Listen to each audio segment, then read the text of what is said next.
અને મારું મકાન ખાલી કરી દે, પૈસા મને આપી દે. ઈ જમાનાના 500 રૂપિયા અને કડક ઉઘરાણી માણસોનું ટોળું ભેળું થઈ ગયેલું. એમાં ચારણ છે વડોદરાની બજારમાંથી ઘોડાનો સોદાગર, અને ધુમા પણ બાગડતા પડખલી વાગતી આવે. અને જોયું ભાઈઓ, આ બધા માણસો ઉભા છે, શું બન્યું હશે? ઘોડાના પેગડામાંથી પગ લઈને ચારણ હેઠો ઉતરીને પૂછ્યું, ભાઈ શું બન્યું? કે આ ગરીબ માણસ છે સામે રહેવા વાળો, કોક મરાઠો છે, અને આ કડક ઉઘરાણી કરે છે. શેઠ પૈસા થાય એવું નથી, એટલે રોક અકળ હાલતી હતી, પગે લાગતો તો શેઠ મારી આગળ રૂપિયો નથી, મને જવા દો ને. ઘરનો સામાન ખડકી દીધેલો, નાના બે છોકરા રોતા હતા.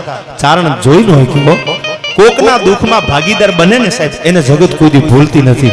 હું અને તમે તો આપણા છોકરા હાટું મહેનત કરતા હોય, હું પ્રોગ્રામ કરતો હોય મારા હાટું કરતો હોય, તમે ધંધો કરતા હોય તો તમારા હાટું કરતા હોય, સ્વાર્થ હાટું. આ હું બીજા હાટું કઈ કરતો નથી કે આ પ્રોગ્રામ કરીને પૈસા લઈને હું કઈ અનક્ષેત્ર રાખું, એવું કઈ કરતો નથી. આ વાસ્તવિકતા તમને કહું. એટલે હું કદાચ મને દુનિયા ભૂલી જવાની છે.